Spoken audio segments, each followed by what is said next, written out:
Magandang araw, Sir Eric. Ang kwentong ibabahagi ko ngayon ay isang tunay na karanasan na naranasan ko noong nasa 18 taong gulang pa lamang ako. Ang totoo niyan, sa tuwing naaalala ko ay sinisisi ko pa rin ang sarili ko.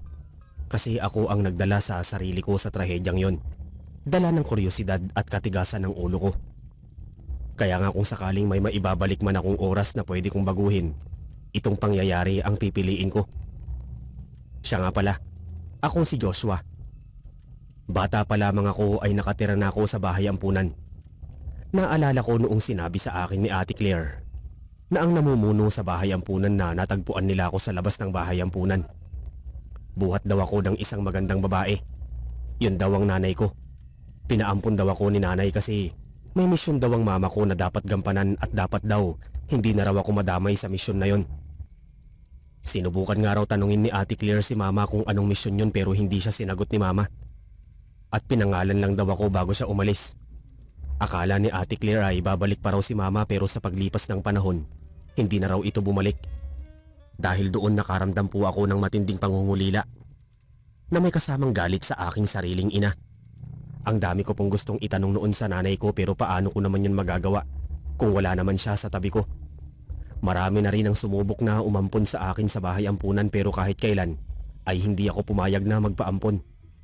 Umaasa pa rin kasi ako na babalikan ako ng sarili kong ina sa lugar kung saan niya ako iniwan. Pero nagkamali ako, Sir Eric. Hanggang sa umabot ako ng 18 taong gulang ay hindi pa rin siya dumarating. Kaya naman umabot na ako sa punto kung saan naisipan ko na siyang hanapin. Sisimulan ko ang kwento noong gabi.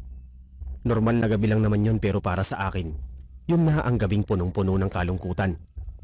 Birthday ko kasi noon at tuwing birthday ko ay naaalala ko lagi ang pag-iwan sa akin ng nanay ko. Nabaling ang tingin ko sa aking gilid nang marinig ko si Jaime na paparating. Nasa kusina ako nung mga oras na yon. Binati niya agad ako ng maligayang kaarawan pero nginitian ko lang siya. Muli akong sinabihan ni Jaime na dapat daw maging masaya ako kasi panibagong taon na naman daw ang ibinigay sa akin ng Panginoon. Pero sa halip na sumunod sa sinabi niya ay napabuga lang ako ng hangin. Saka sinabihan siya na magiging masaya lamang ako kapag kasama ko na ang nanay ko. Nanay ko lang ang hinahanap ko noon kasi sa pagkakaalam ko nabanggit daw ni mama kay Ate Claire na namatay na raw ang tatay ko. Sinabihan naman ako ni Jaime na wag ko na raw isipin si mama at maging masaya na raw ako. Dagdag niya pa na kung pwede nga lang daw pumuslit kami sa opisina ni Ate Claire para matignan ng mga papeles namin ay ginawa na namin. Kaso bawal daw. Lumingon naman ako kay Jaime. Saka tinanong siya kung totoong nasa opisina niya ang mga papeles. Tumango naman si Jaime. Sinabi niya sa akin na nakaipon daw sa loob ng opisina ni Ate Claire lahat ng papeles patungkol sa amin. Agad naman akong napatayo sa katinignan si Jaime. Sinabihan ko siya na papasukin ko ang opisina ni Ate Claire. Akala ko noon ay tutulungan niya ako sa balak ko pero tumanggi si Jaime.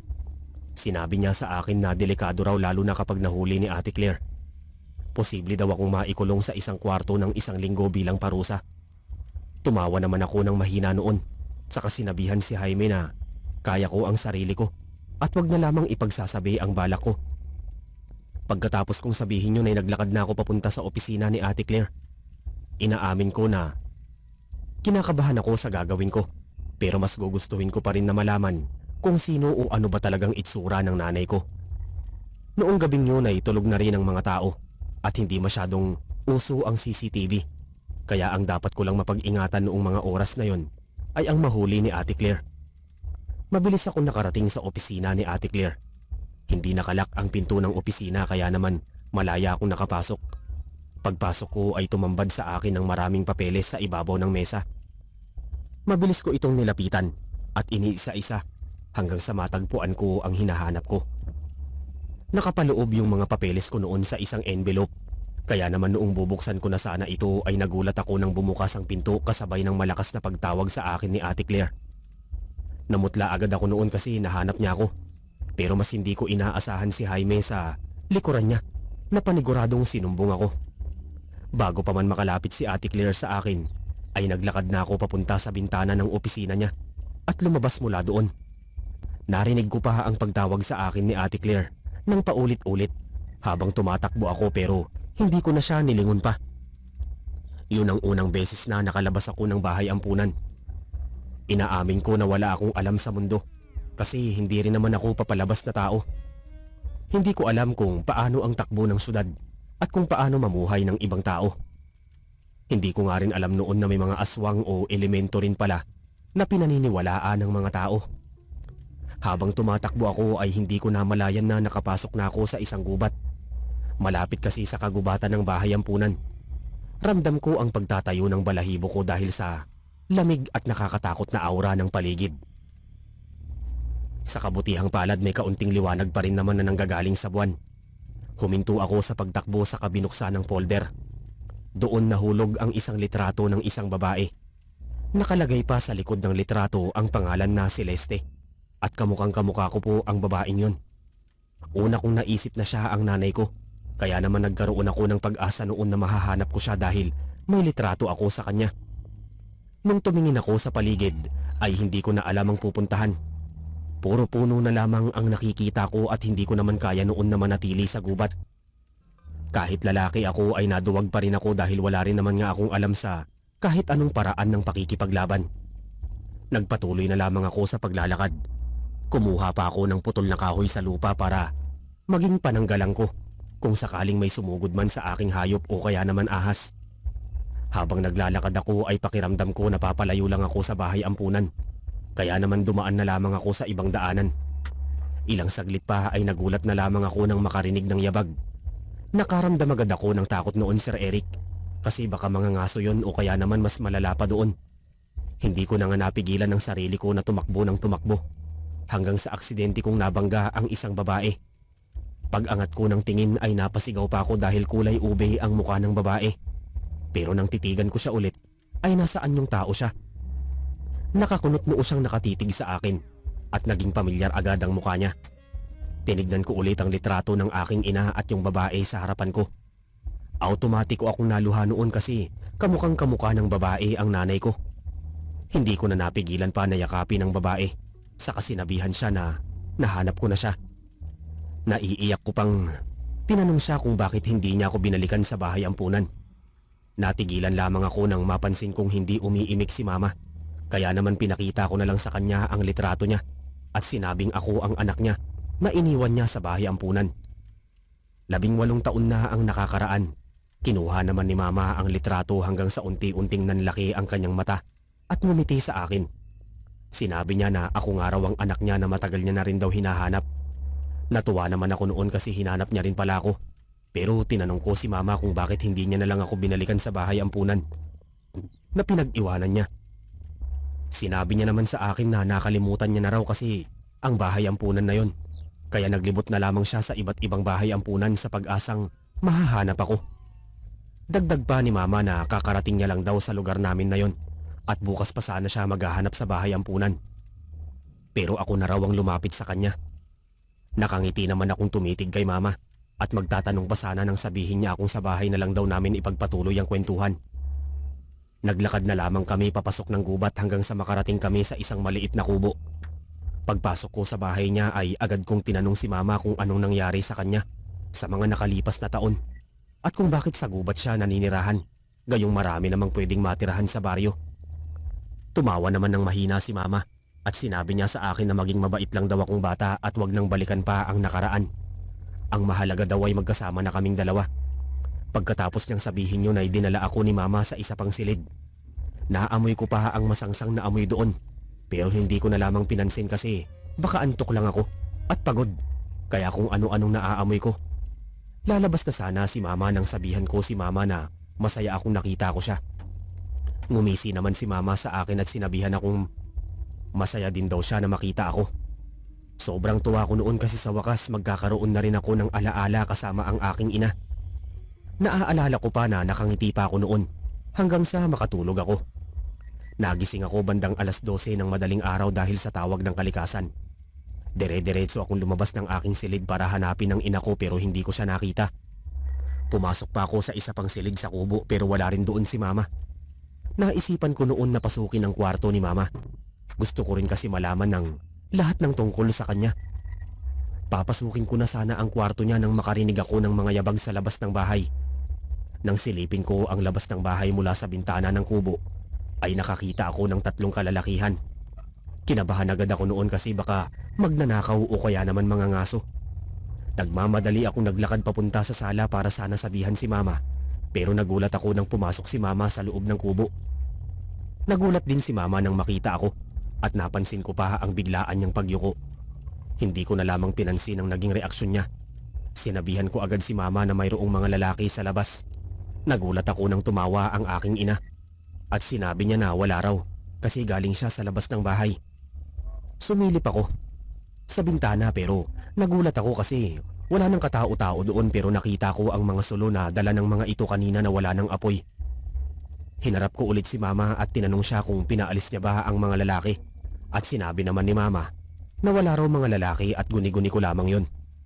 Mas mabuti daw na bumalik na lang ako sa pagtulog. Nawala ang antok ko noon, Sir Eric. Sigurado po kasi akong may mga tao akong nakita. Napabuntong hininga na lamang ako sa sinabi ni mama. Saka nagpaalam sa kanya na iihi lang, saka ako matutulog ulit. Habang nasa banyo ko noon, iniisip ko pa rin ang mga lalaki at kung gaano ang mga ito kabilis na wala, pero naisip ko na lang na baka nagsitakbuhan na ito at hindi lang sinabi sa akin ni mama na itinaboy niya ang mga lalaki kasi baka matakot ako. Inalis ko na lamang sa isipan ko yon, saka bumalik na lamang sa kwarto ko upang ipagpatuloy ang pagtulog. Kinabukasan, inaya ako ni mama na mangaso daw kami sa gubat. Pumayag naman ako kasi gusto ko rin makapagbanding noon ang nanay ko. Buong maghapon ay nangaso lang kami, kumuha ng mga kahoy at iba't iba pang mga bagay. Nagkakwentuhan din kami ni mama, pero sa tuwing tinatanong ko siya tungkol sa kung anong nangyari sa kanya noon at kung bakit niya ako iniwan sa bahay ampunan, hindi yun sinasagot ni mama. Sinasabi niya pa sa akin na hindi na raw dapat binabalikan ang nakaraan. Inisip ko na lang tuloy na hindi pa handa ang nanay ko na sabihin sa akin ang totoo. Bandang 6:00 ng gabi nang maisipan namin ni mama umuwi. Nagpaalam lang ako saglit kay mama na iihi at pinayagan niya naman ako. Hindi naman ako lumayo sa kanya masyado. Yung layo lang na natatanaw ko pa rin ang nanay ko. Habang umiihi ako ay aksidente akong nakaapak ng kung anong bagay. Pagbaba ko ng aking tingin ay napasigaw na lamang ako sa kamay na naapakan ko. Kamay ng isang patay na tao na wakwak pa ang dibdib at muka. Nagmamadali akong tumakbo palapit sa aking ina, saka sinabi sa kanya ang aking nakita. Sinabi ko pa kay mama na may mamamatay tao sa paligid at dapat umalis na kami. Sinabihan naman ako ni mama na kumalma. Normal na lang daw yun sa gubat dahil kadalasan daw ay may mga aswang na naninirahan doon. Sinabihan ko naman si mama kung ano ang aswang at doon pinaliwanag sa akin ni mama ang lahat patungkol sa kanila, kasama na ang kanilang mga itsura.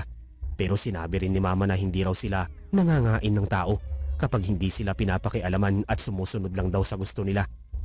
Kaya pinayuhan pa ako ni mama na wag na raw akong masyadong matakot dahil hindi daw ako sasaktan ng mga aswang. Pinilit ko na lamang maging kalmado hanggang sa makarating kami ni mama sa bahay. Dumiretso agad ako sa aking kwarto upang magpahinga, pero ang totoo niyan, inisip ko lang yung tungkol sa nakita ko.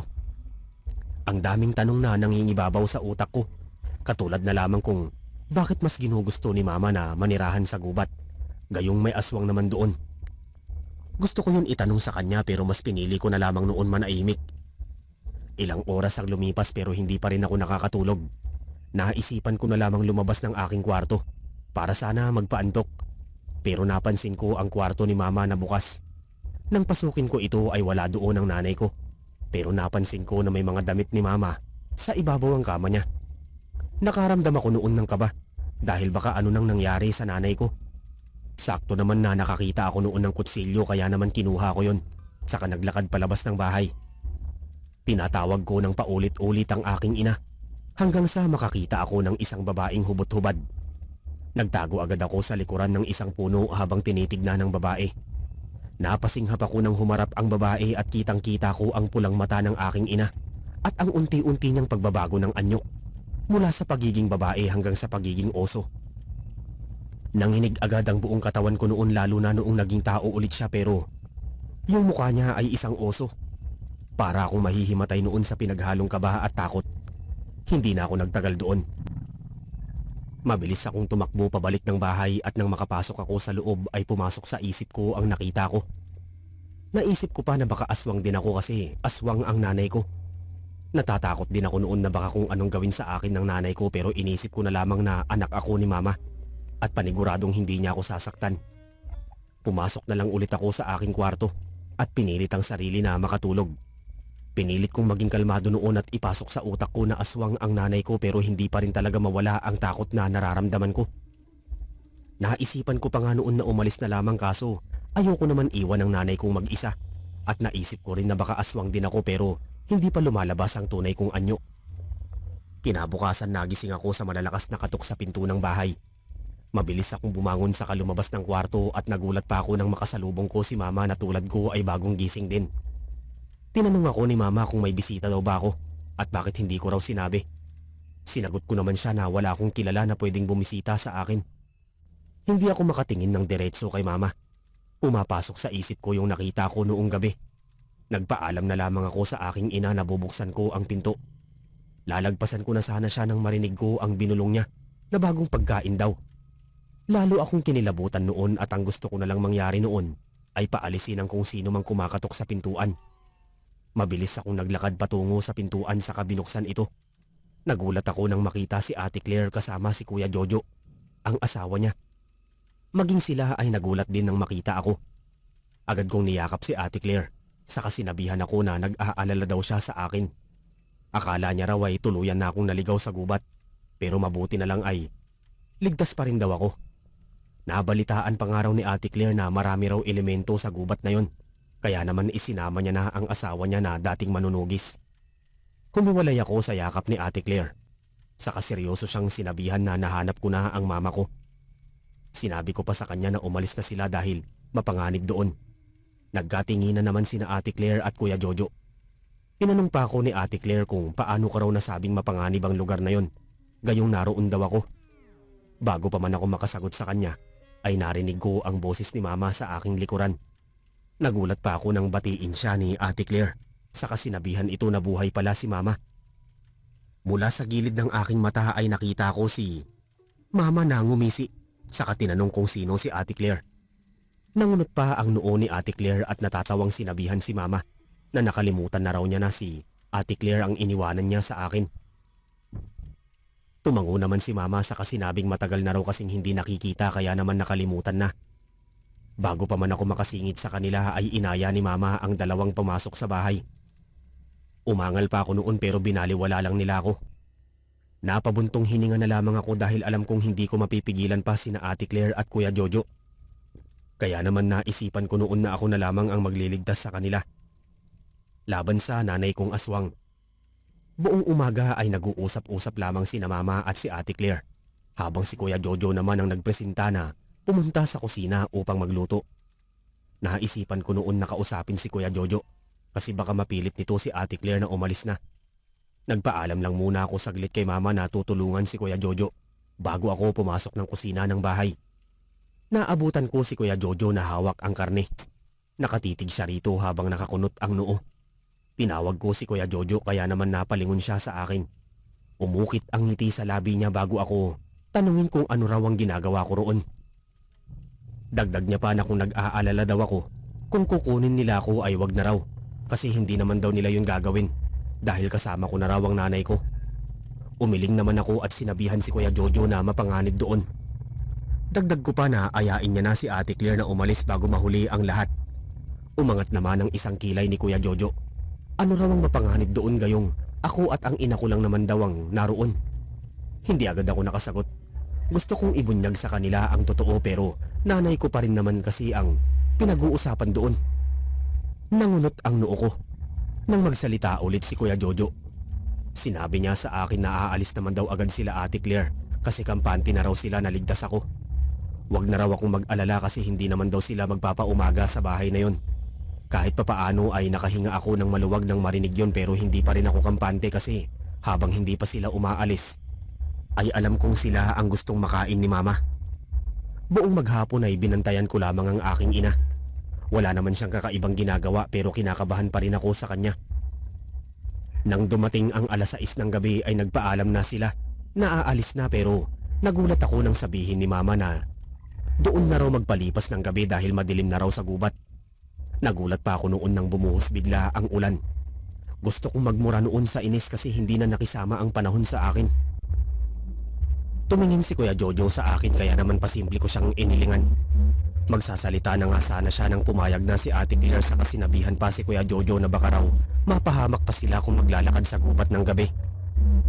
Napahilot na lang ako sa ulo noon dahil alam kong may posibilidad na hindi na sila umabot pa ng umaga na buhay. Noong gabing yun ay hindi ako mapakali. Sa kwarto ko nanatili sina Ate Claire at Kuya Jojo habang nanatili naman ako sa kwarto ni Mama. Katabi ko si Mama noon at natutulog na siya pero hindi ko pa rin magawang makatulog. Ilang saglit pa ay naramdaman ko ang pagbangon ni Mama. Kaya naman mabilis akong pumikit. Narinig ko ang mga yabag niya papalayo ng kwarto namin kaya naman lalo akong kinabahan. Naghintay muna ako ng ilang minuto bago ako bumangon upang sundan si Mama. Kumuha rin ako ng pwede kong magamit pang laban sa kanya. At nang makakita akong maliit na kutsilyo sa ilalim ng kama, ay kinuha ko ito. Naglakad ako palabas ng kwarto niya pero hindi ko na siya nakita. Naglakad ako papunta sa kwarto ko kung saan natutulog sina Ate Claire at Kuya Jojo. Nakahinga lamang ako ng maluwag nang makita kong maayos pa sila. Nabaling ang tingin ko sa may bandang sala nang makarinig ng yabag doon.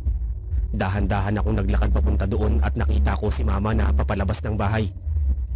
Sumunod naman ako sa kanya. Parang may sariling kontrol nga ang paa ko at hindi ko na napigilan pa na sumunod sa kanya ng palihim.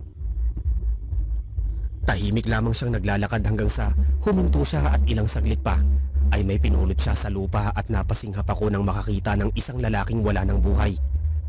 Walang pakundangan itong kinain ni Mama kaya hindi ko na napigilan pa na mapaatras dala ng takot. Nanlaki ang mata ko nang makaapak ako ng tuyong dahon at nang tignan ko ulit si Mama ay nakita ko siyang nakatitig na sa akin. Nagmamadali akong tumakbo pabalik ng bahay. Nang makarating doon ay nilak ko ang pinto saka na kumaripas ng takbo papunta sa kwarto nila Ate Claire. Nang makapasok ako sa kwarto nila ay ginising ko agad sila. Naunang nagising si Kuya Jojo. Tinanong niya ako kung bakit daw ako namumutla at sinabi ko naman sa kanya na aswang ang nanay ko at kailangan na nilang umalis kasi paparating na ito. Dagdag ko pa na ang rason bakit pinapaalis ko sila kanina ay dahil ayokong mapahamak sila. Nanlaki naman ang mata ni Kuya Jojo at tinanong pa ako kung bakit hindi ko raw sinabi sa kanya kanina pa. Naiiyak ko namang inamin na ayokong mapahamak ang sarili kong nanay pero inis lamang niya akong tinignan. Saka sinabihan ako na kung aswang daw si Mama, pasiguradong hindi raw yun ang tunay kong ina. Magsasalita na sana ako nang bumukas ang pinto ng kwarto kung nasaan kami naroroon. Agad humarang sa harapan namin ni Ate Claire si Kuya Jojo. Nakita ko nang malapitan ang itsura ni Mama. Mabalahibo ang muka at may sungay pa. Sinabi ni Kuya Jojo na bangkilan daw si Mama. Isang uri ng aswang na nakatira daw sa gubat.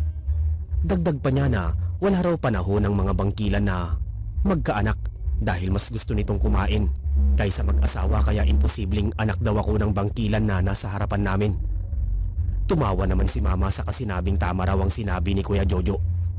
Ngumisi pa sa akin si Mama bago sabihin na pinatuloy niya lang daw ako para maging alay niya sa haring aswang.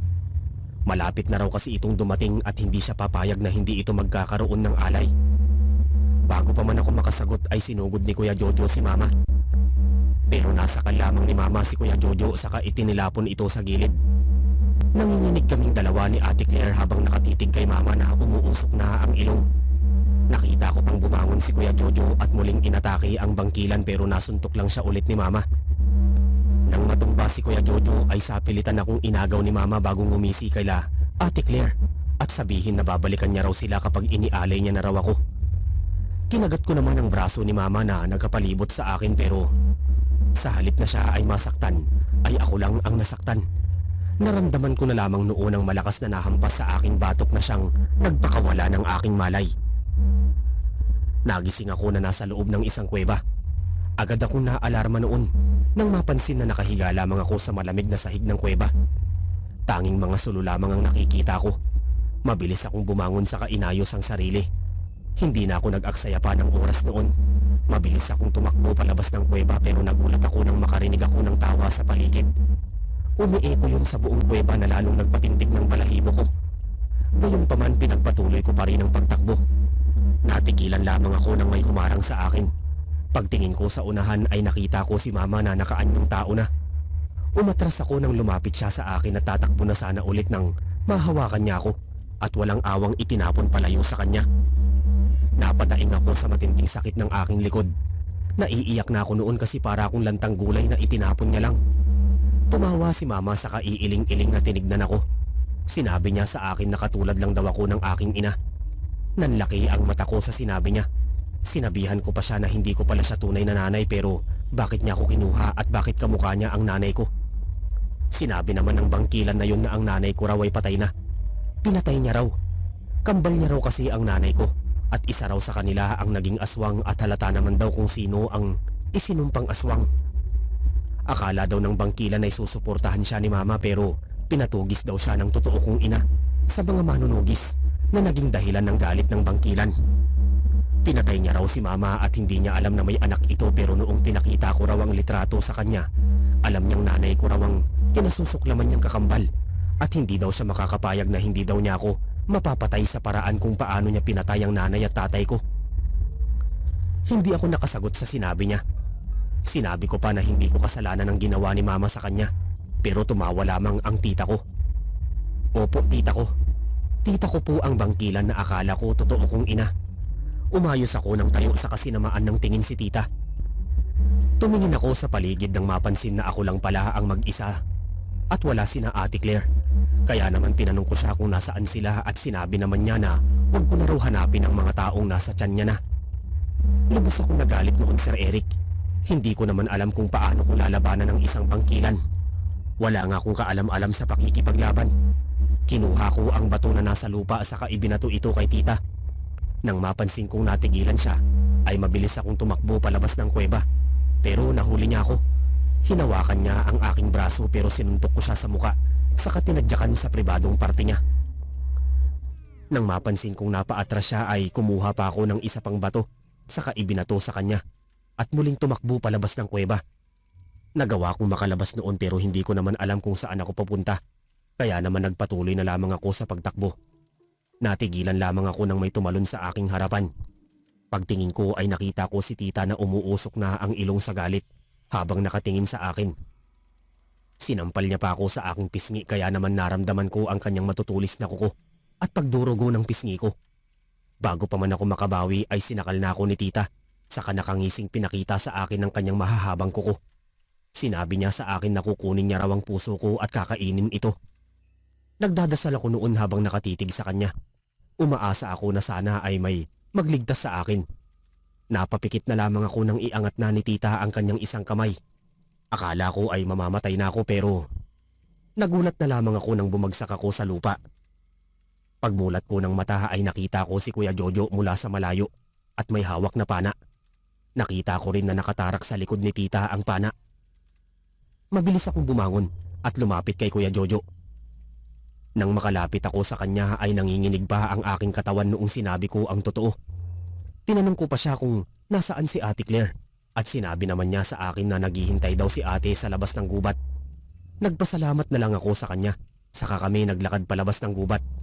Habang naglalakad kami ay tulala lamang ako at hindi ko akalain na wala pala ang nanay ko at siguradong pinaampon ako ni mama kasi ayaw niya akong mapahamak. Napabuntong hininga na lamang ako hanggang sa makarating kami sa kotse ni Ate Claire. Nang makasakay ako sa kotse ni Ate Claire ay agad niya akong tinanong kung ayos lang daw ba ako. Sinabihan niya pa ako na sa susunod daw wag daw ako basta-basta magtitiwala sa ibang tao. Hindi na lamang ako umimik noon at tumingin na lang sa bintana ng kotse. Halos mahigit ko ang aking hininga nang makita ko mula sa bintana si tita na nakangisi sa akin. Bigla pa siyang naging oso ulit bago tumakbo papasok ng gubat. Mabilis ko namang sinabihan si Kuya Jojo na buhay si tita. Pero sinabi niya lang sa akin na imposible daw yun kasi may lason ng palaso pero umiling ako. Sinabi ko sa kanya na baka dakpin kami ni tita pero tumawa lang si Kuya Jojo. At sinabihan ako na kumalma lang daw ako dahil siya na lang daw ang bahala sa akin. Pinilit ko na lamang kumalma noon hanggang sa makarating kami sa bahay ampunan. Sumalubong sa akin si Jaime pero hindi ako umimik sa kanya. Narinig ko pang kinausap siya ni Ate Claire pero hindi na ako nakisabat pa dahil bumabagabag sa isip ko si tita. May parte sa akin na nagsasabing babalik siya pero may parte sa akin na nagsasabing mamamatay na lang siya. Magmula noong araw na yun ay pinilit kong kalimutan ang nangyari. Kinuwento ko rin kay Jaime ang nangyari sa akin pero hindi siya naniwala. Hindi ko naman siya pinipilit na maniwala sa akin dahil alam kong hindi naman kapani-paniwala ang nangyari. Nagpaturo din ako kay Kuya Jojo ng self-defense kung sakali man nabalikan ako ni tita at sa kabutihang palad ay pumayag naman siya. Ilang buwan ang lumipas, akala ko ay ayos na. Hanggang isang gabi naglalakad lamang kami ni Jaime pabalik sa bahay ampunan. Galing kasi kami noon sa eskwelahan at gabi na rin ng naging uwian. Malapit na kami noon sa bahay ampunan nang matigilan kami sa paglalakad. May humarang sa aming isang babae na nakayuko. Pareho kaming napaatras ni Jaime. Magsasalita na sana ako nang iangat nito ang kanyang tingin at nakita ko si tita na nakangisi sa akin. Kinumusta niya ako, saka sinabing handa na raw ba akong maging pagkain niya kasama raw ang kaibigan ko. Agad akong kinabahan para kay Jaime, kaya naman humarang ako kay Jaime, saka sinabihan siya na itigil na ang kasamaan. Dagdag ko pa na demonyo siya at kung paano siya nabuhay sa palaso na may pana. Lumakas naman ang tawa ni tita at sinabi sa akin na masyado siyang malakas para tamaan ng lason ng isang mahinang palaso. Hindi ako nakaimik sa sinabi niya. Lalo lamang sumama ang tingin ko sa kanya at aatakihin ko na sana siya nang marinig ko ang boses ni Kuya Jojo. Sa isang iglap ay sumugod sa akin si tita, pero nagawa kong maiwasan yun. Sinugod ko rin si tita at nagawa kong matamaan ang mukha niya. Hindi tulad noon, malakas na po ako noong mga oras na yon at matapang. Ilang saglit pa ay may tumama naman na palaso kay tita pero sa pagkakataon na yun ay sabatok na. Lumingon ako sa aking gilid at nakita ko si Kuya Jojo kasama si Ate Claire na gulat sa pangyayari. Nilapitan ako ni Ate Claire sa kasinabihan ako na pumasok na raw sa loob at aasikasuhin na raw nila si tita. Hindi naman ako pumayag noon. Gusto ko kasing masigurado na patay na talaga si tita. Pero sinabihan ulit ako ni Ate Claire na sumunod na lamang sa kanya. Wala na akong nagawa noon kung hindi ang pumasok ng bahay ampunan kasama si Jaime. Pagpasok ko sa bahay ampunan ay kinausap agad ako ni Jaime patungkol sa aswang, pero hindi ko siya sinagot. Mas naisip ko noon na wag na lang masyadong ipaggalat pa ang nangyari sa akin dahil ayoko na rin ng marami ng nakakaalam. Isang oras din ako naghintay kila Ate Claire at Kuya Jojo, at nang makarating sila sa bahay ampunan ay agad ko silang tinanong kung kumusta na si tita. Sinabi naman nila na patay na daw ito at inilibing daw nila sa gubat. Sa anyong oso daw ito namatay, kaya naman hindi na ito bumalik pa sa anyong tao. Napabuntong hininga na lamang ako sa narinig. Pakiramdam ko ay sobrang malas ng buhay ko kasi ang pamilya na ipinagkaloob sa akin ay namamatay o kaya naman ay isang aswang. Niyakap na lamang ako ni na Kuya Jojo at sinabing sila na lang daw ang magiging pamilya ko. Magmula noong araw na yon ay lalo akong naging mailap sa mga tao. Wala na nga akong masyadong pinagkakatiwalaan at pakiramdam ko ay hindi na rin ligtas ang labas para sa akin. Hindi na rin ako nagpaampon noon, Sir Eric. Sa bahay ampunan na ako lumaki at tumanda. Hanggang sa mamatay nga si Kuya Jojo dala ng matinding sakit at katandaan, ay nasa bahay ampunan ako. Gayunpaman pinilit ko pa rin ang sarili ko na maging masaya kahit pakiramdam ko ay isinumpa ako para maging malungkot. Lumipas pa ang mga taon, akala ko ay hindi na ako makakapag-asawa, pero nagkamali ako. Noong namatay na rin kasi si Ate Claire ay dumating naman ang pamangkin niya na siyang pumalit sa kanya sa pamamahala sa bahay ampunan. Siya po si Rona. Umibig po ako sa kanya at ipinangako ko po na ililigtas ko siya sa kapahamakan. Naikwento ko rin sa kanya ang naging karanasan ko, at ang totoo niyan, isa siya sa nag-inganyo sa akin na ibahagi ang kwentong ito dito sa channel ninyo. Ngayong kasalukuyan, may anak na po kami. Kambal din. Pinangalanan ko po silang Celeste at Celestial. Nakapangalan nga rin ng aking totoong ina. Yung bahay ampunan noon ay naging simpleng tahanan na lang naming pamilya. Opo, hindi na namin iniwanan ang lugar na yon dahil doon nabuo ang lahat ng alaala, lalo na sa akin na doon na lumaki at dito na rin tumanda. Kung si Jaime naman po, naampun po siya at masaya na rin siya sa buhay niya. Ngayon ang tanging hiling ko na lang ay ang makalimutan ng pangyayaring ito, at kagaya ng sabi ko noong una, kung maibabalik ko lang ang panahon na nangyari